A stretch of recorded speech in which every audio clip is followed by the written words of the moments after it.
You are now listening to Out of the Blank.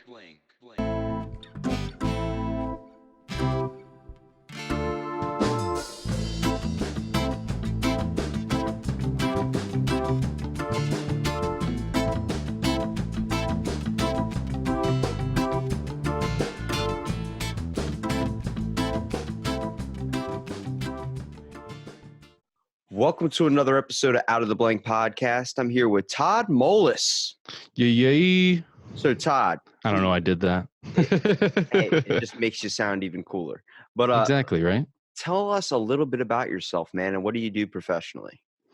Well, I actually recently left a career in quality analysis, which is a fancy way for doing I tested software. But I'm actually just doing full-time student work, full-time podcasting, and I'm a stay-at-home dad. It's funny. You said what do you call it? Quality analysis. Quality analysis. Immediately, I thought in my head you were testing like the pH levels of pools for some reason. I mean, it's pretty much the same thing you would do for a pool, except for it's just for shitty software. What types of things did you like? How'd you even dive into the world of quality analysis? Well, so I actually started working for a call center that was based out for working for a home warranty company. And I was able to work my way into their IT department, even though I didn't have prior experience, and was able to start doing processes with their software, helping them build softwares and finding automation software for doing manual tests and automated tests. So I really it was just about working my way up. I didn't have any plans of going into that. But since I worked several years doing the IT work with quality analysis and some help desk materials, that's what I'm getting my bachelor's in now, is I'm going towards software development with a influence with quality analysis. So did you do the IT like help desk, like, the person you call when you can't get your router on or trying to reset your network? So that's not where I started, but after working in IT for several years, they eventually were able to teach me some more hands-on things with help desk, and help desk was really cool because you got to just run around and fix stuff, and you actually got to see face to face with people, and they're, oh wow, you actually fixed something. That's awesome. But to be honest, I don't know if you ever watched the TV show, the IT Crowd. Yeah. Literally like 90% of the requests you would get is just, okay, did you turn it off and turn it back on? It's the light. Did you? On. It's talking to me. Yeah. I wanted to look up the statistic of how many people at an IT or just help desks, like dealing with routers and networking, how many of them go to the top of their building, look off the ledge, and just consider jumping with the amount of dumbasses they must deal with on a daily basis. There was one day I was taking a smoke break and was like, dear Lord in heaven, I don't know if I'm going to be able to do this much longer. And 3 requests in a row were stating they were having problems with their computer. I went and they had just accidentally unplugged the computer with their foot down by that's. Oh God. So my computer won't even turn on. I've been clicking the button. Oh, you don't have anything plugged in. Okay. All right, we can do this. It was supposed to be plugged in. Yeah. All right. So you're going to take that little plug. You're going to plug it right into your outlet. Okay. You're going to do that. All right. All right. Yeah, I know it's very complicated. Once you get that plugged in, there is a very rare sequence of coding you're going to have to put into your computer. This is Hank. He's a unicorn. He's going to help you walk you through that process.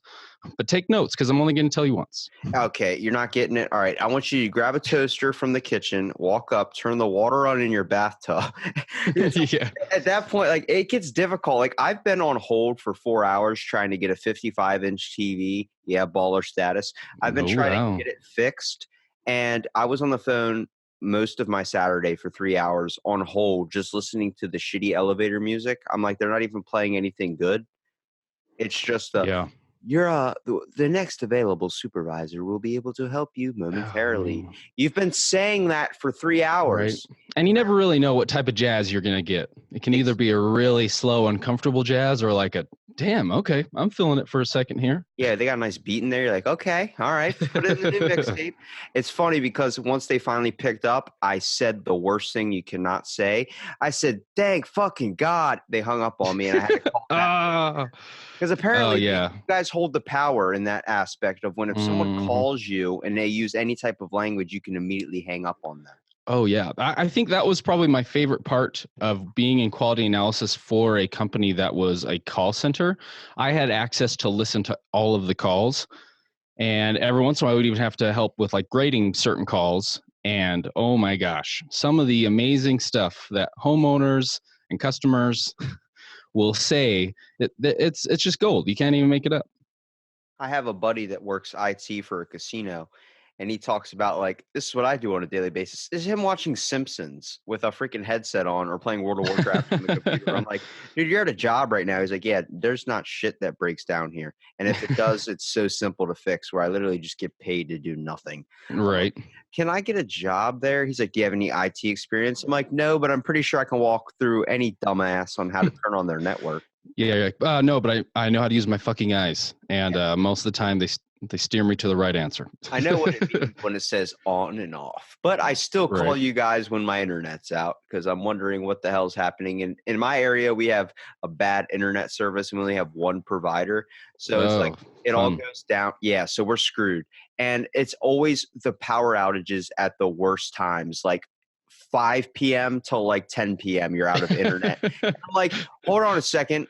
I just got home. I want to watch TV and I can't watch TV. Yeah, we're experiencing power outages at this moment in time. Just a heads up. I'm like, why would you do a system maintenance thing at Yeah. that time period? That's right when people are Sir, coming. it's to be fair, it was scheduled maintenance, so it's kind of your fault. I don't mean I to would sound like like a to bitch, but book an appointment with my foot, and meeting place would be your ass. It's funny because like this is something I kind of wanted to talk to you about because you're very interested in these things. You actually do a podcast on it. yeah. It's conspiracy theories. Oh yeah. So, what about conspiracy theories do you find fascinating? So what's really fun for me is I love almost every single conspiracy theory, but to be honest with you, I only believe in about 2% of them. I'm just a storyteller. I love stories no matter what context it is. But conspiracy theories they have always had a special place in my heart, I guess you could say, because they are such rich stories that are laced throughout history that are in pop culture. They involve supernatural, paranormal, superpower shit. I don't know. And it's just the fact that sometimes it can be real and most of the times it's not. And that's okay. It's just kind of fun to joke about it. My theory for conspiracy theories, the reason why people are so in love with them is because it creates a sense of mystery in a life Oh, that yeah, does seem pretty fucking bland. I think for sure. the best parts about it is like if it gives you an alternate view on history, such as like I would like to think that Leonardo da Vinci worked with Ezio Auditore from the Assassin's Creed series. That made me even dive in. That game made me Oh, dive yeah. learning about Leonardo da Vinci and actual history. But Yeah, I had a half of an erection at least the entire time I was playing that game, man. I can tell you that much. it's literally like so what conspiracy theories do you find are the most fascinating, like ones that pop in your mind like holy shit, and which ones have you found out to be real? Because I feel like what makes them so entertaining is the idea that we want mystery in a life that is boring. So Exactly. that's why Bigfoot, that's why Nessie, all these things, that's why there's people going after pursuing that because they don't want to think that this life is just what it seems. Yeah, exactly. And I agree. It's finding those things where it's still real enough to where you can understand that's true, but that it just adds excitement to things that are plain and boring. Well, some of my favorite conspiracies for sure. I'm a huge fan of the Mandela effect, just because that one is fun. That's 100% true, though. I don't consider that a conspiracy. Only on the Exactly. only Exactly. on the concept of you. I have the best prime example. Actually, a couple prime examples that I actually was going to use for the Star Wars podcast. This guy wanted me to be Oh on. yeah. So C3PO. It's fucking leg, man. Ugh. It's leg. It's silver. Nobody fucking talks about that. The toys even got it wrong. They painted them all gold. There you go. Mandela effect. Also, in the movie with Tommy Boy, where he's speaking into the fan, he's saying, Luke, I am your father. And it's like, that's not what he actually said. No, and that's what's so funny is doing like a deep dive into Mandela effects. I went through a list of 800 Mandela effects when I was doing our episode on it. And holy cow, some of them are mind-blowing. I was shaking. I was like, there's no way. There's no way. I know for a fact that the Raisin Bran son wore some fucking sunglasses. At one point, I wore think sunglasses. Never wore sunglasses, apparently. I mean, come on. But then there's other ones where I can kind of understand maybe a movie. There's a lot that they blame on comedians. Jim Carrey's another big one for skewing a lot of well-known sayings, apparently. But I don't know. Man, it's so much mystery to be left into the world. It really all right. So one theory I really heard that kind of made me think, and I'm open to everything. I'm trying to be as open as possible, at least understanding whether I believe it or not. That's fair. I think that I had someone talk to who's a religious person, but he said that he believed we came from Mars. And I'm not talking about Mars like we were an old Martian race. Yeah. That believed that when the Big Bang was happening, all these particles came together, that a meteor hit Mars. Just like when you look at the moon, you see the giant craters in it. That's from meteor impacts. So he said that a meteor hit Mars and these particles floated and got stuck into our gravitational pull and brought down onto Earth. And then we evolved like Spore, that video game. We evolved from these little particles from a different planet and became the things we are today. Yeah, well, any conspiracy theory that involves relating to a video game, I try to actively believe in. But I mean, it's a little out there, but I mean, there's at least more thought put into it than I believe most religions to be, so I won't bag him on that. Well, I think your idol is probably Alex Jones in a way. Oh man, he says some shit though, where it's like, all right, man, come on. And then he says some stuff where you're like, is that true? And let me tell you something. He talked about like that one podcast he did with Joe Rogan where they podcast for like 4 hours long.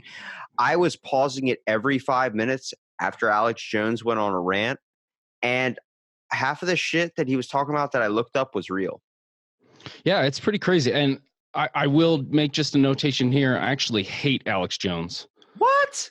I do appreciate and respect him for a lot of these theories that, like you said, he knows a lot about, and some can be true, but he just gives a bad name to conspiracy theorists is the main problem. A lot of these major conspiracy theories, which is, I think, kind of separates me from a lot of other conspiracy theorists, is I love the stories and I love to have fun with them, and I like to do a lot of research into them. But when I find that a theory, I would have to believe in it so much that I'm attacking pedestrians over it, that's a bad go about for conspiracy theorists, I think, is one of the problems. So he's got a lot of cool information, but there's a lot of other sources out there that are what's the best way to do it?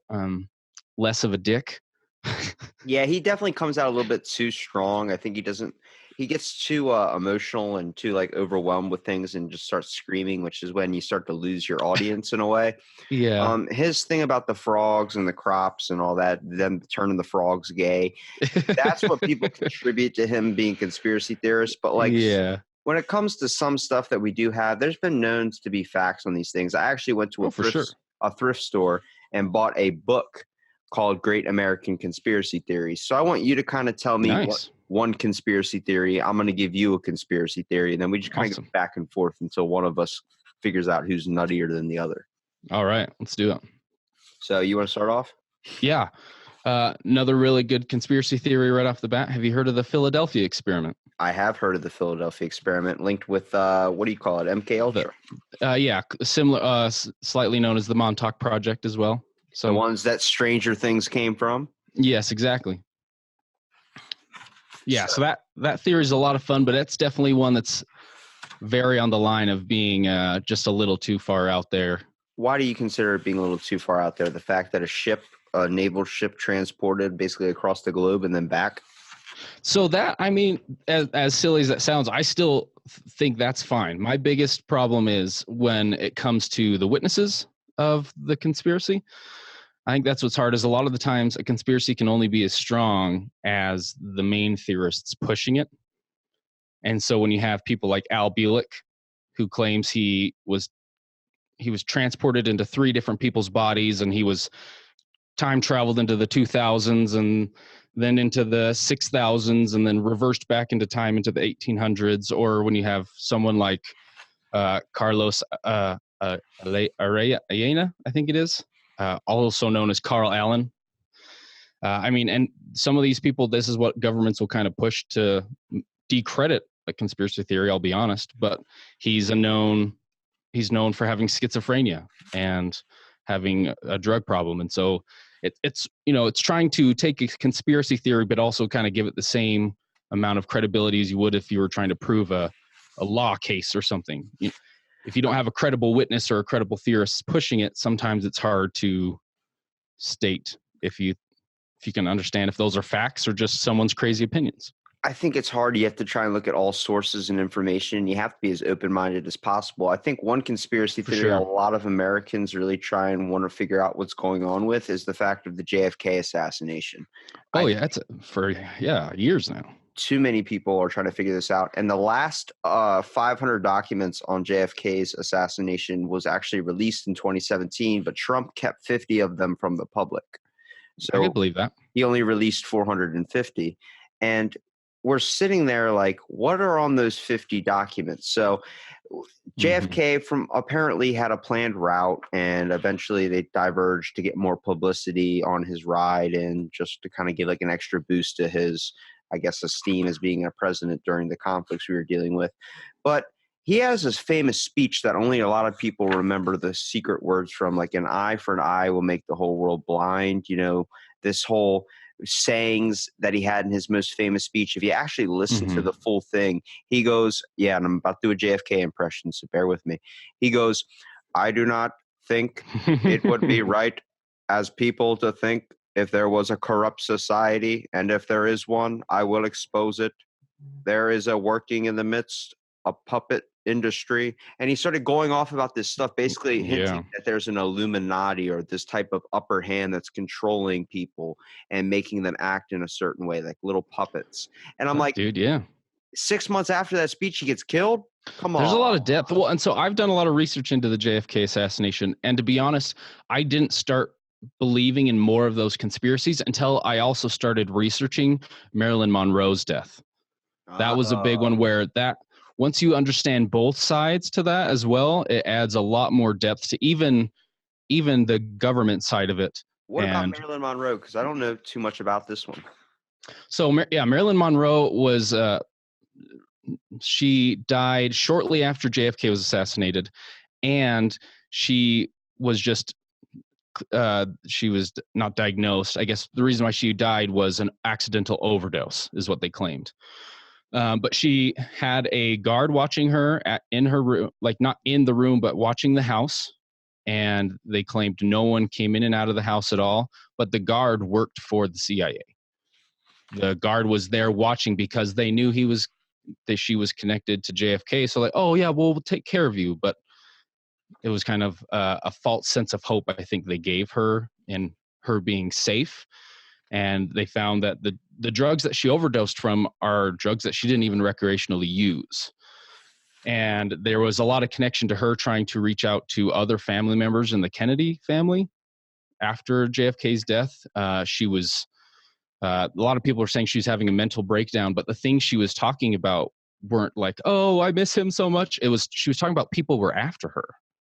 People were watching her, and her family, they weren't very close. They were very distant, but even her family doesn't believe that she accidentally overdosed, which granted, it's hard to believe that one of your children would accidentally overdose. So of course you'd want to blame it on someone, but.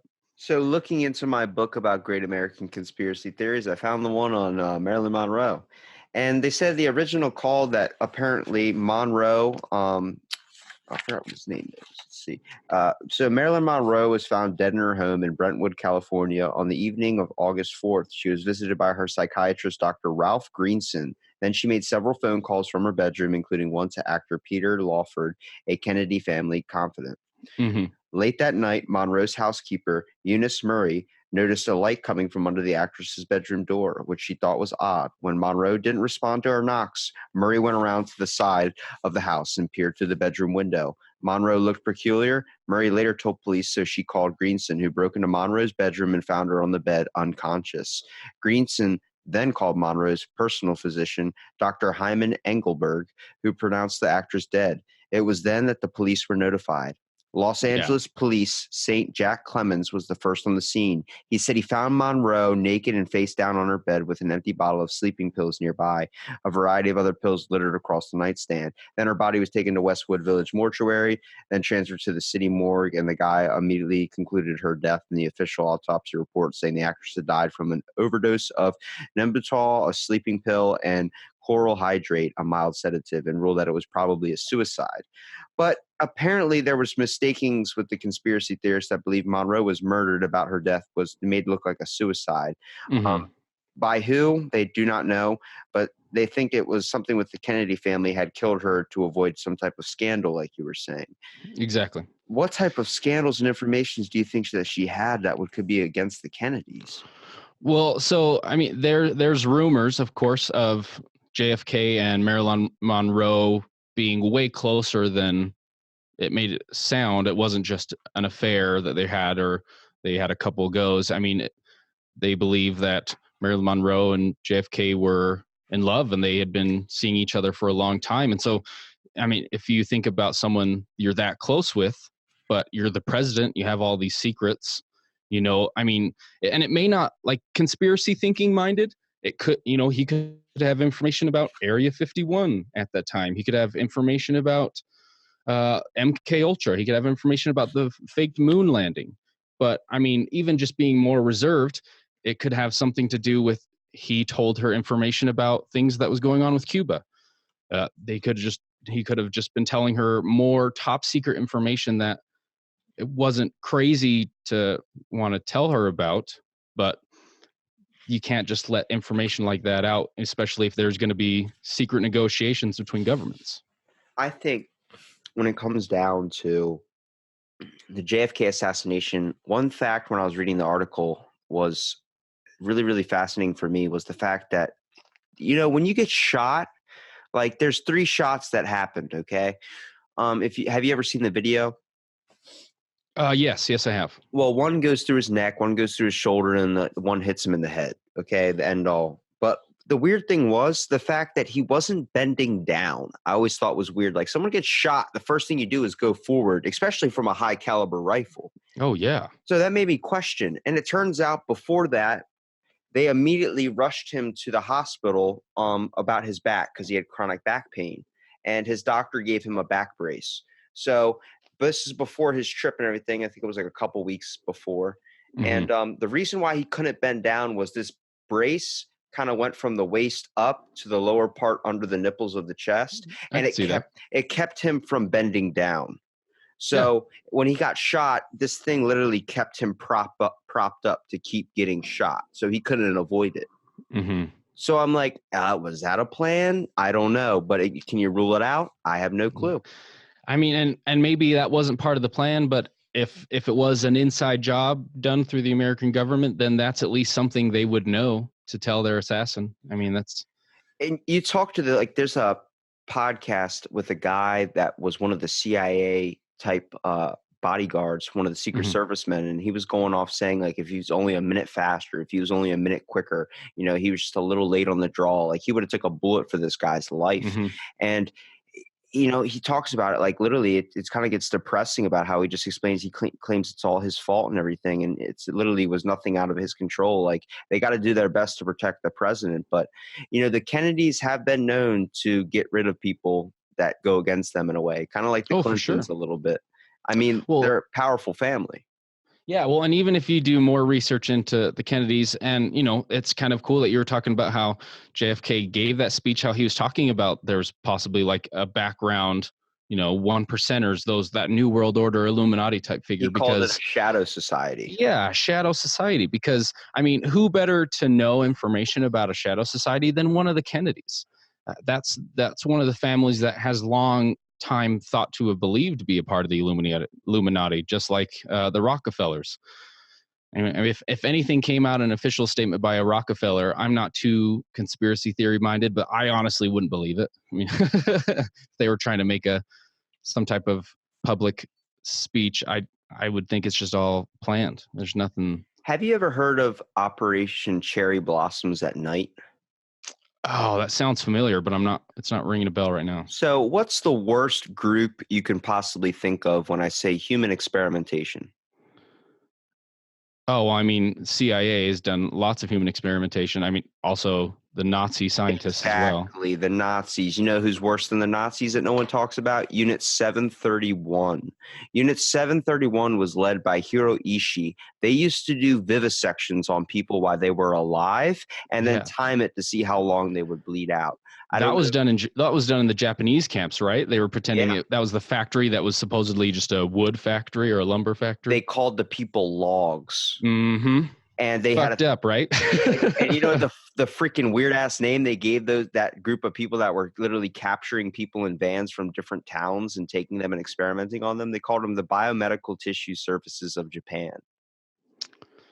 That's some fucking fresh shit, right? That's like a title. Like, wait a minute, like that's calling yourself the mailman, but you slowly just murder neighborhood pets in the area. Like that's how do you? But it's also such an official name that you're like, oh, I mean, that sounds just like something a government person would be doing, right? Can't mess with the Biomedical Tissue Services of Japan. Try saying that 3 times fast. Yeah. No, thanks. It's funny because Unit 731 did horrific acts, and a lot of the doctors, we let them go. Like we forgave them for their crimes just based on the research. This is part of the stuff with the Nuremberg trials that came out with all the Nazi scientists. Mm-hmm. There were over 50-something involved, but we only condemned 18 of them. It's all just the same shit, just like with Operation Paperclip. We did an episode on that recently, and yeah, it's. And my co-host Regis believes in this a little more than I do, but I get it though. But his opinion more is bad shit's going to happen, but at some point we have to find out what the limits of humans are. And if somebody's already done it and we have a way of finding out that information without having to do it ourselves, okay, then let's get that information. I don't personally agree that we should have pardoned them from their war crimes, but I mean, at the same time, medically, we wouldn't be anywhere near where we're at if we didn't have all that information. Well, the Operation Paperclip's the reason why we won the space race. Allegedly. Well, I mean, the way I see it is like people want to talk about, no, it's because America was better. I don't even think we landed on the moon. No, it's because Germany was better. Yeah, I don't think we landed on the moon when we said we landed on the moon, to be honest with you. All the fake footage, all that fake stuff, I believe in that on the concept of, I definitely think it was a propaganda act. Like, hey, for sure, send this over to Russia so they think we landed there first, so they stop going there or stop trying to progress as fast and we can beat them there actually, and then show, oh yeah, this is us on it now. You know what I mean? I think it was kind of one giant ploy for attention. But when it came to Operation Paperclip, now Russia, America, and Japan all got to choose which scientists they wanted, okay? America chose the ones that were involved with the space race. Anybody that knows about Operation Paperclip, the reason why they called it is they had a folder that was attached to the person that told them what research department they were working in. We picked all the ones for the space program.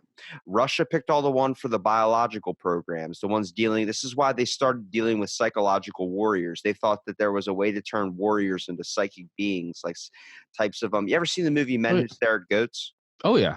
Okay, that movie is based on an actual thing called Project Jedi, and that actually happened an hour away from where I live.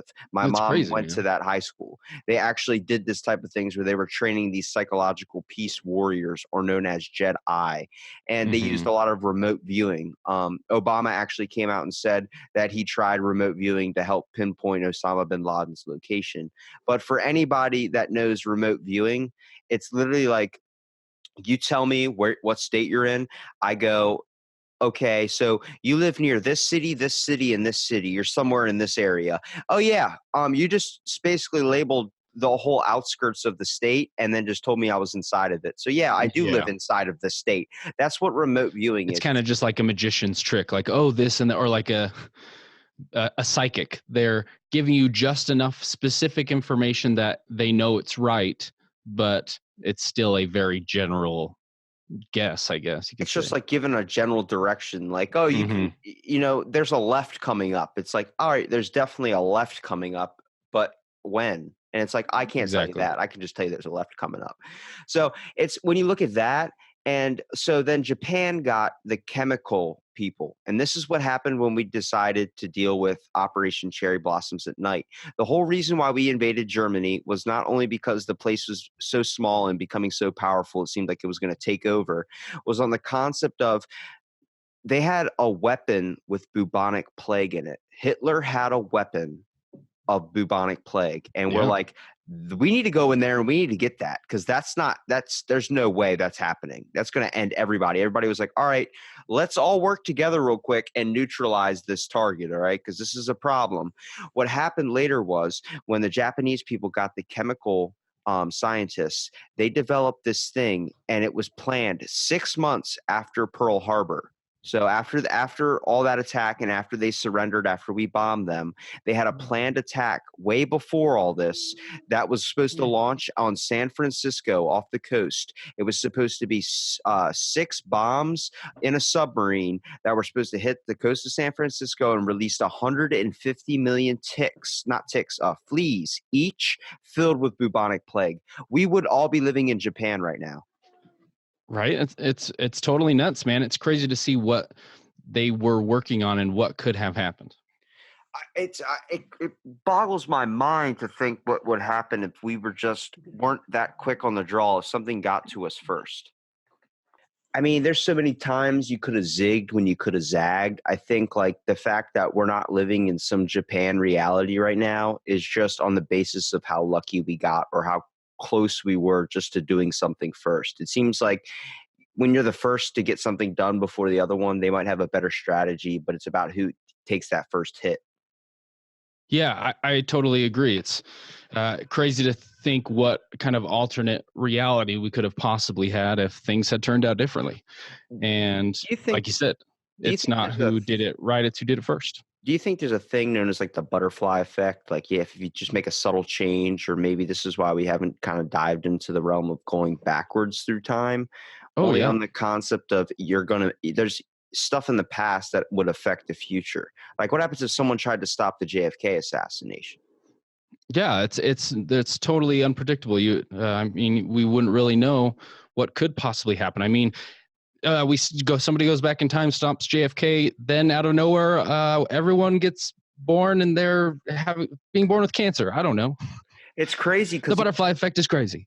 If you look at it's crazy. If you look at so much that goes on, like especially with JFK, everyone talks about him being one of the best presidents. Honestly, I think if he would have had more time in office, we probably would hate him just like every other president. Oh yeah.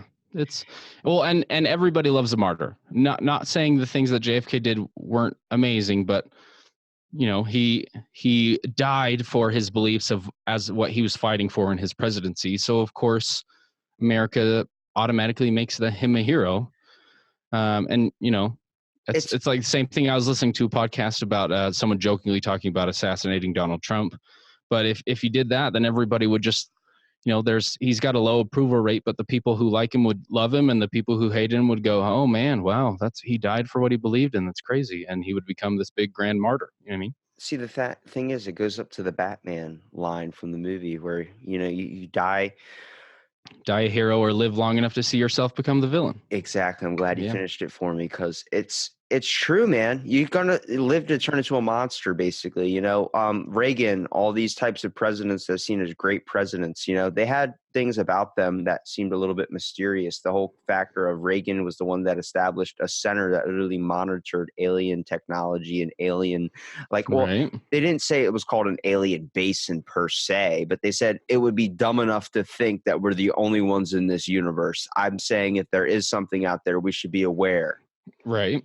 Did our president just hint that there were fucking aliens? Right. Well, and that's what's really funny too, is there's these presidents that are going into it and setting up these things about aliens and saying they believe in aliens, but yet the government supposedly made a disclaimer in 1969 stating that we've done all the research and aliens don't exist. I mean, come on.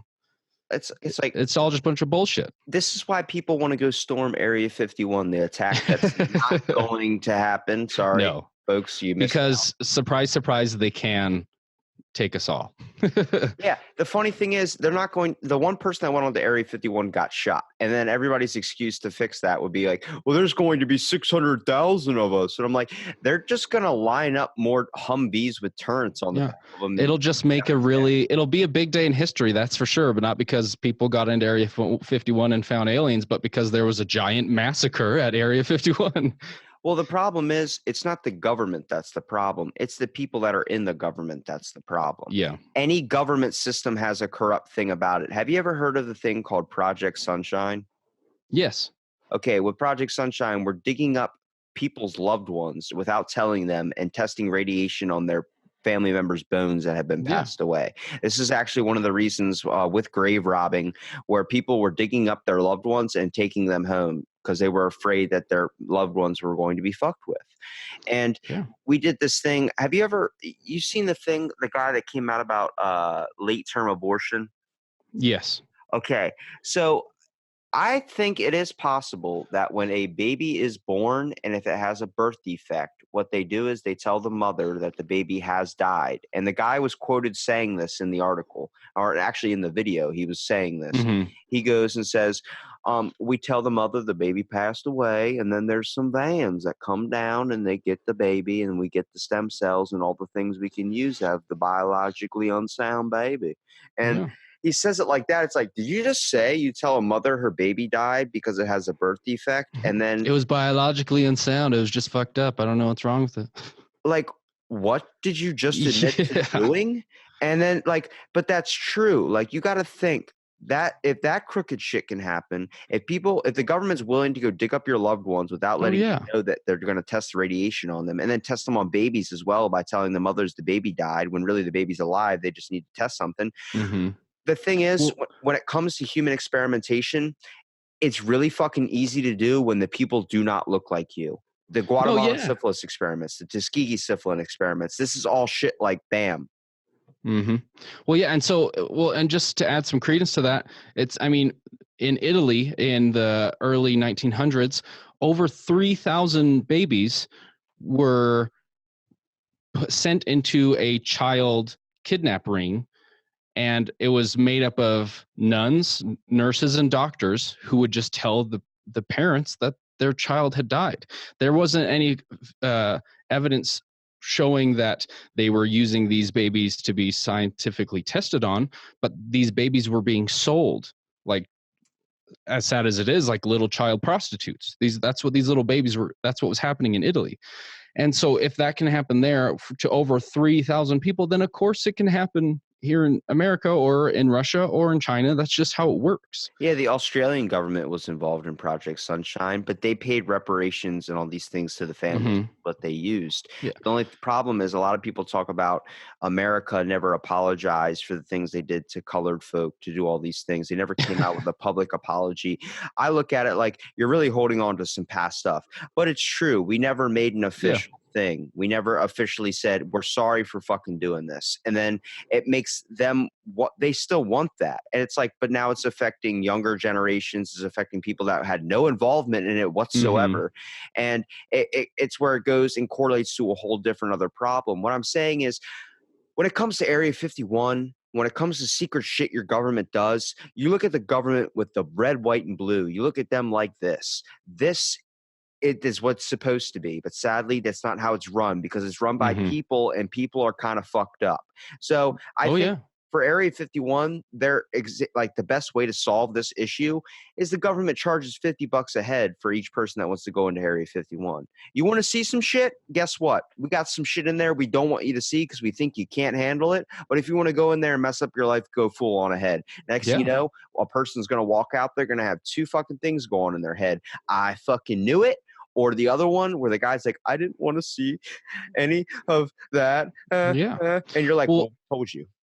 Yeah, well, see, and that's the thing is that's what's rough with a lot of these conspiracy theorists that come out about stories. So going back to Al Bielek from the Philadelphia experiment, it's a prime example. He claims that he, after all the things that he'd witnessed between the Montauk Project, Philadelphia experiment, and MK Ultra, that he had to have his mind erased, and that after 30, 40 years, he's finally getting these repressed memories back. So, I mean, that could be true, but it also is hard because you don't have any family members that can claim their story sometimes. They seem like a not all the way there person. And so it's hard to take some of these people's claims seriously, especially if they've have this elaborate story, but then they're making money from telling their story. I think that's a big thing that you would see if there was these people going to Area 51 and they were seeing all these crazy things. It would be hard because you still couldn't even really trust their opinion, because you never know if the government would have actually done anything to them, or if they're just telling a story to get, famous and make money. What's one thing that if you had to think would be more powerful than the government, what would you say would it be? I think it's religion, man. Oh, dude. Religion seems like it's darker than the government. Like if the government ever went against religion, they don't even bother doing that. The government has literally contested everyone. They're afraid of the people because if the people get together, it questions, it makes all this stuff happen, and they feel empowered. They feel unpowered. It's the same example, Pineapple Express in the beginning. Oh yeah, I love that movie, man. Yeah, that was apparently supposed to be like them banning marijuana because on the concept of it was making people question. Like you heard the guy go Yeah. from, I feel like a nice slice of butter on a nice Right. pair of Questioning authority. flapjacks. But then he goes and starts talking about like, why are we underground right now? Why are we not getting Right. this out there? This is real shit. This is the bee's knees. And then the guy goes, illegal, and Right. immediately locks it down. When you think of your superiors, what emotions do you feel? And he starts, That's yeah. the problem. Yeah, that's the thing. See, immediately when that question gets brought up, it's us questioning the government and what the government's doing. The same thing happened recently, or not recently, it's like a year ago or so with PETA. Okay. I don't know if you've noticed, but there used to be on the animal crackers box, the animals used to be behind cages. Oh yeah, that's true. PETA actually fought and said, this is this is cruel and inhumane to animals. And this was at the time the government was doing some kind of sketchy stuff in the midst when it A lot comes of to, questionable things. Yeah. yeah, like they usually do. But it was I mean, giving come them on, of more course. attention. It was giving them more attention than what they wanted. So PETA was on their ass, like, you're going to do this or we're going to worry. And like, oh shit, they're getting really close to us and they're affecting us on home turf right now. Let's give them a win so they get off our backs. So they said, okay, we're going to pass this legislation where we're going to take off animal crackers. We're going to take the animals off behind the box. Okay, you're good. And then Boom, easy.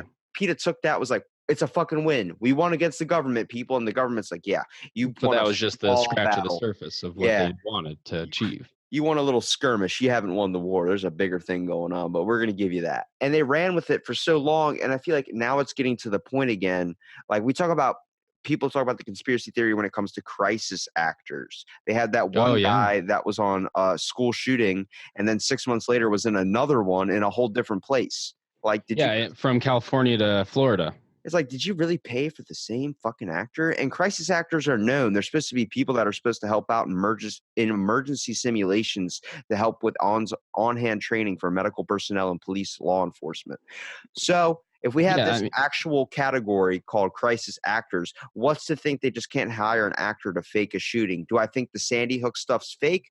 No. But when you have all this shit and it makes you question the government, you start to question what's real and what's not. Well, yeah. See, so David Hogg was the crisis actor you were just referencing, and that's exactly one of the major problems. I don't think there's specifically anything majorly wrong or right about having crisis actors, but I think the biggest problem is it's not that we're being dishonest in the news media or anything like that. It's just that it will further this rabbit hole of distrust that the public already has against the government and already has against the media, to where if you can't have credible witnesses that are unpaid and actual people, then I mean, you can't tell if it's a true story or if what they're saying is even true, because sure, it's going to be rehearsed and scripted, and sure, they could tell you, oh yeah, but it was a true story from another witness who just wasn't able to speak at the time.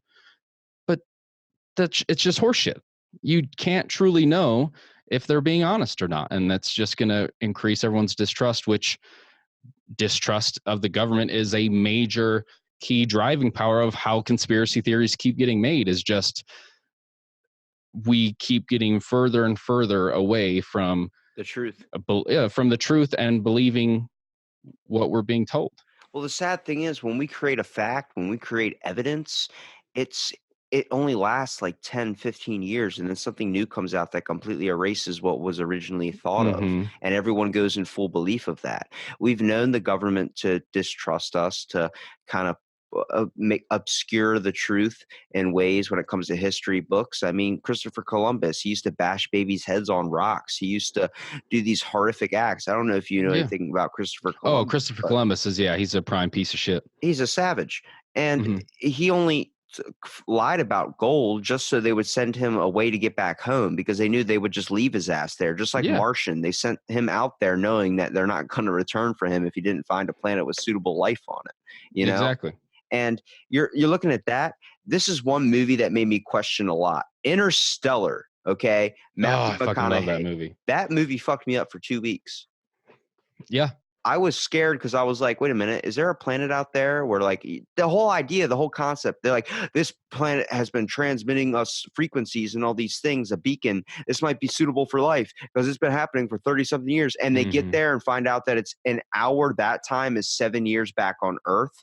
So Yeah. this thing, they were long gone, and they find it's all about tsunamis and shit. Like, they saw mountains in the distance. Are those mountains? No, that's a giant wave of Yeah. water. Well, and then one thing I think is funny, you even brought up The Martian, but I think we just can't trust Matt Damon is the main problem. Yeah. Because same thing in his planet there, it wasn't suitable for life, but he needed to make it seem like it was so that he could be saved.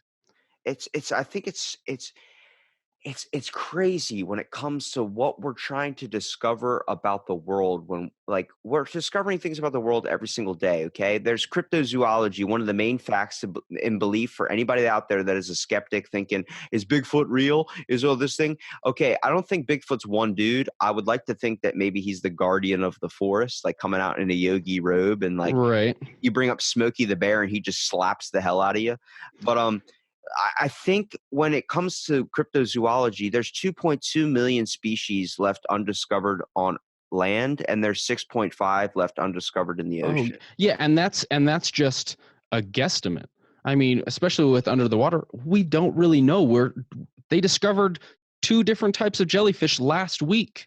You know what I mean? Like, they're just constantly learning these things. So that's one of the main, like, and that's where cryptids kind of fall on the line of it being a conspiracy theory, but not all the way a conspiracy theory. I think it's the evidence that hasn't become real yet. Yeah, so that's I mean, and there's definitely some cryptids. Like we did a Mothman episode that was super fun. I love the story of the Mothman, but that's one of the cryptids that I'm like, okay, maybe it's not a telepathic doom harbinger of death demon giant moth owl creature, but maybe it is a really big weird bird we just don't know about. There's a guy at my work that got me into conspiracy theories. He has a Mothman tattoo. He has all the cryptid badges. He bought all these dope. like little patches to sew onto his shirt. And I'm sitting there like, which ones do you find the most fascinating? He loves Mothman. Nobody talks about the Pope-lick monster. I don't know if you know about this cryptid. He's the only cryptid with a death count. Like, wow. Yeah, and the reason why is his lair is on top of 1.5 miles of train tracks on a bridge where there's no escape once you're on the track, so it turns into Stand By Me. So the couples that ever go and die are people that walk the train tracks looking for this monster, because apparently he's just like the New Jersey Devil. He's basically the New Jersey Devil's cousin.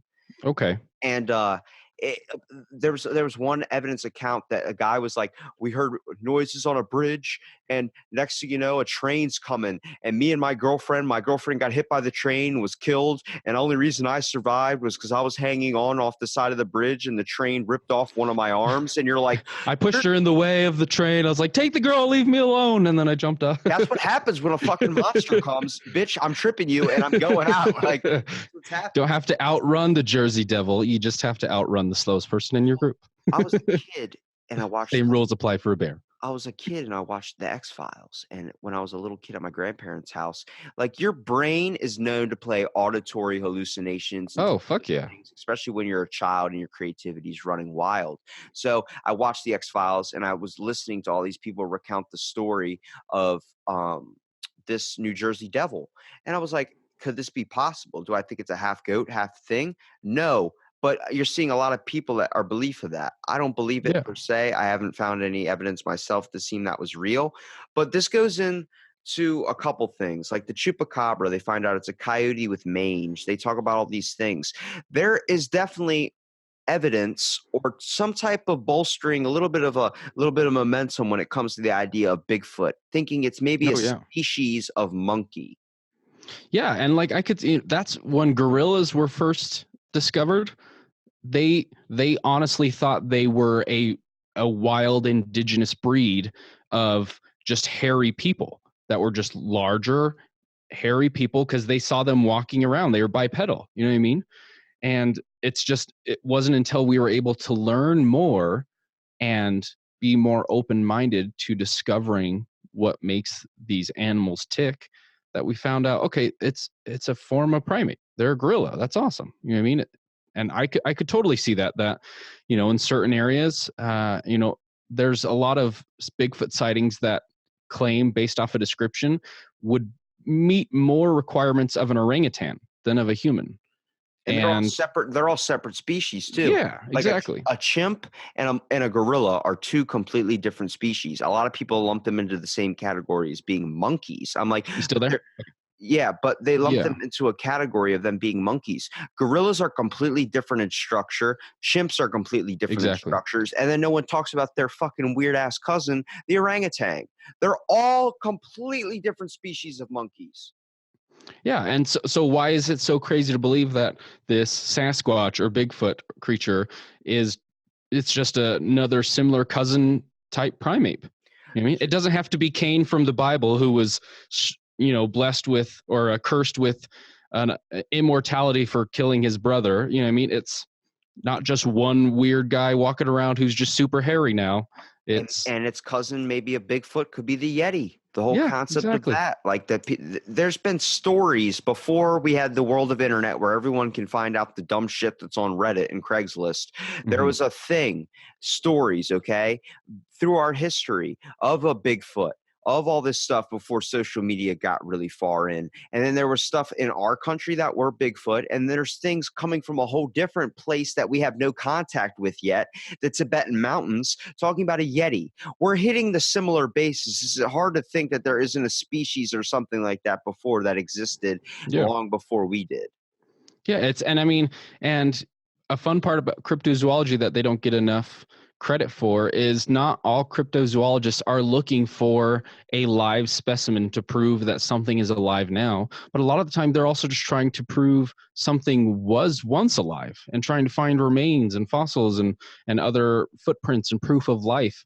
So, I mean, that's also true to say that maybe there aren't actual like Sasquatches anymore, but maybe there were. I mean, so that's just another twist to that is they're not always trying to prove that there's all these big creatures now, but history's been going along for fucking ever, and there's different stories of different creatures, and I why think is it so crazy to believe that we don't know all of them? when everybody thinks cryptozoology, when everyone talks about like theories and all these folklore type mythical stuff that is pretty fascinating, I think everyone chalks up to the same damn thing, vampires and werewolves and all Ooh, these oh types of my. stuff. Like it's not Twilight, okay? We're not dealing with that handsome bastard coming on here making me. But vampires do sparkle though. Don't get that shit twisted, okay? That's okay. Yeah, vampires sparkle in the daylight. They definitely don't turn to ash or burn. That's definitely what it is. And I'm sitting there like one of my favorite movies, Van Helsing. Okay, Hugh That is a good Jackman. one. All right,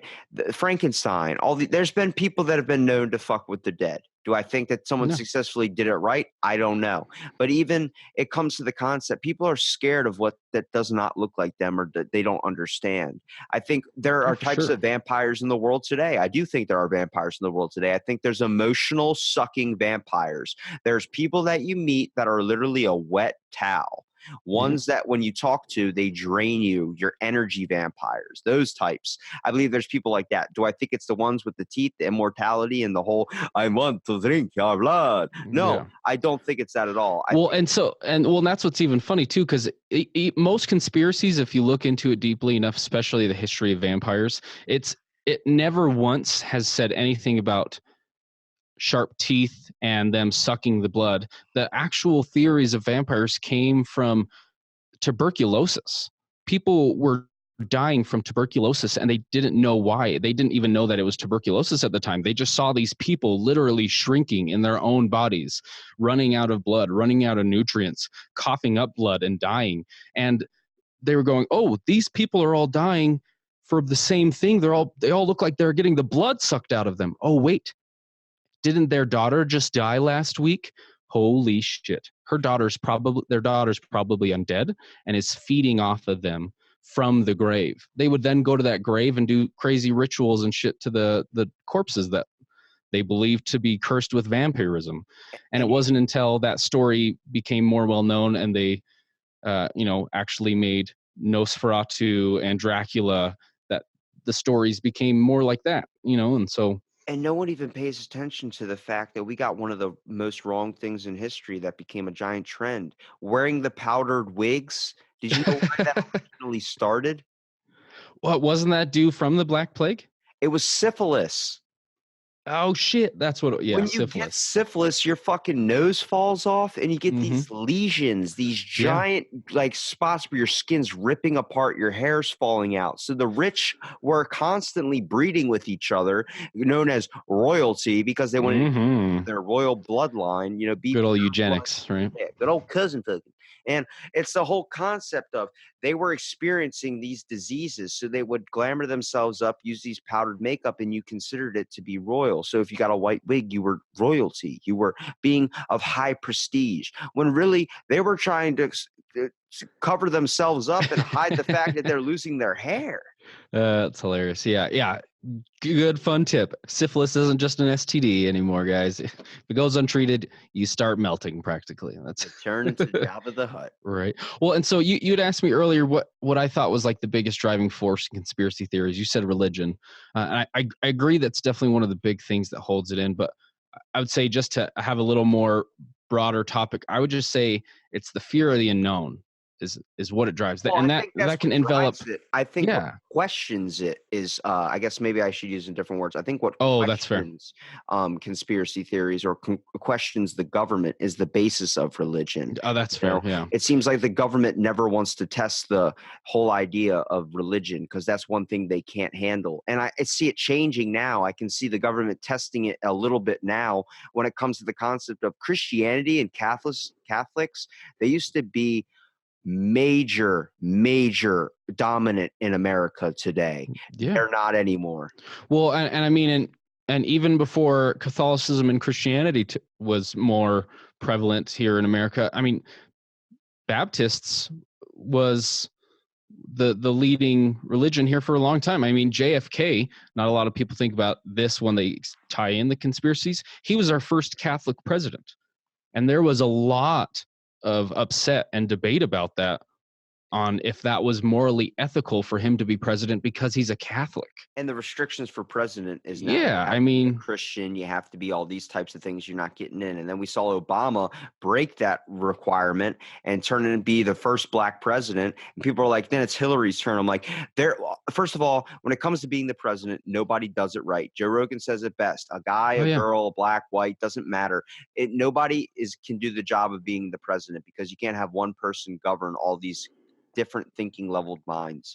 And so they wanted Hillary Clinton so bad just because she was a woman. I was like, no, we need to find an actual good candidate who is a woman if you want a woman president. Don't look at someone that's built upon lies. I mean, her whole life it's shady.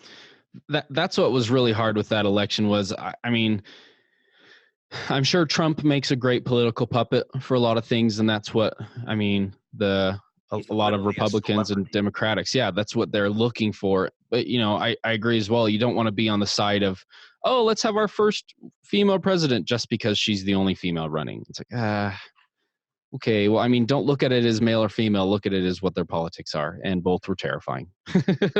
Yeah, I think when it comes down to the basis of things, like I thought it was crazy when the Pope that's in the like that's now the Pope we have today, he took out the Pope Mobile. He like you know what the Pope Mobile is? Oh yeah. Okay, that I mean, glass it's not as cool box. as the lobotomobile, but it's cool.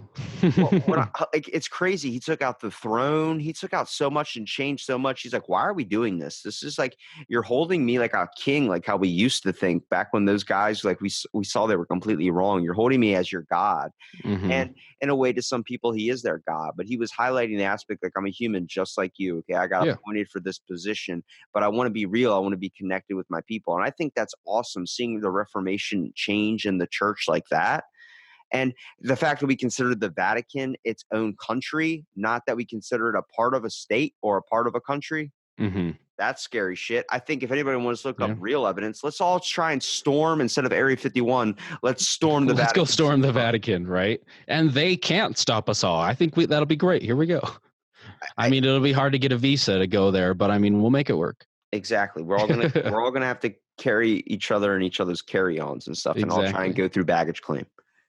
Yeah, but yeah, I agree. It's just nuts to see what people's fears are letting them dictate on, what they believe, depending on especially countries. So we're blaming everything on America and blaming our presidents, but like you even said, the Pope and the Vatican, there's more conspiracy theories about them than there is even about Americans. But it's just more fun to talk about all of our juicy stuff. But Yeah, I'm really think when it comes to questioning things, I think if the government and everything was just as open as possible, like, look, we're doing this shit. You already guys kind of believe that we're already doing it. I think a lot of people are going to be messed up, but I think it's going to be a dominant amount of people that you're going to start seeing riots happen. yeah. Stop seeing all these types of things. But you see, is you keep secrets, people are naturally curious and they want to fucking know. Oh, for sure. Well, and this is one thing that I've noticed in the trend of a lot of conspiracy theories too, um, especially the last 10 years or so. I feel like there's been more pushing and more publicity of conspiracy theories coming out, which for me as a conspiracy theorist, I was a closet conspiracy theorist for a really long time because I mean, it's a lot of people think I'm just crazy if I'm going to talk about fun shit like this, or they're thinking I'm a little cuckoo balls, or there's not a lot of information out there about it. So I'll just keep it reserved. But so I'm glad that it has come a little more forefront where people can talk about these things a little more openly. But I've been noticing that since we bring up these things openly, there's a lot more questions. And when there's a lot more questions going around, then it's easy to just go right back to pushing craziness. So, a good example, flat earth theorists, anti-vaccination theorists, Sandy Hook theorists. There's a lot of negative publicity being pushed towards these groups of conspiracy theories because a lot of people find them offensive or just straight up ridiculous. But the thing is, a lot of these like main theories now that are well known that a lot of people just think they're just super dumb and crazy. A lot of these theorists, before they started looking into more of these kind of crazy things, were really questioning heavily on theories that were very heavy and true. I mean, a good example is 9/11. 9/11 is getting brought up a lot. About 10 years ago, they were pushing more about the facts. They were pushing more about what the government knew and what we were doing with our testing then. And then coincidentally, when more and more people are pushing about 9/11, then out of nowhere something crazy like the flat earth gets to be more popular. And so it just kind of makes you think is, okay, the government's allowing for these theories to be more out there, I guess you could say, but then is it truly being fed with real information, or Well, is it they just trying to muck up everything to discredit more and more theorists? with 9/11, after that happened, we passed a federal act where our restrictions and the government was able to watch what we were doing in case of a terroristic attack when it came down to what we were searching up. Yeah. Nowadays, it turned into daddy's little watcher when it comes to the concept of now they use it for target advertising. We know there's Yeah. things as sleeper agents, these types of people that get brainwashed using a type of like put audio headphones on while you're sleeping and then make you play the same thing over and over and over again. So subliminally it gets stuck in your head and then you can be triggered to act a certain way. Like Exactly. these have been known. And to think that the government's not doing this stuff and to not even question or even look up anything about it, you're completely doing yourself a disservice as a person to understand like you have to be aware of your surroundings and there's some shady shit going on. Yeah, and it's true. Not every theory is true. Not every thing that the government says is true. But you have to question them, because if you're not, you're just being ignorant. I mean, of course, ignorance is bliss, and you don't always know about all the fucked up stuff that governments do. But you can't just ignore that it happens either. Don't just be a follower. Exactly. Quit being a sheep. Yeah. Be the sheepdog or the wolf. Yes. I don't care. Yeah, which that's our saying at ScapeGoats is don't be a sheep, be a goat.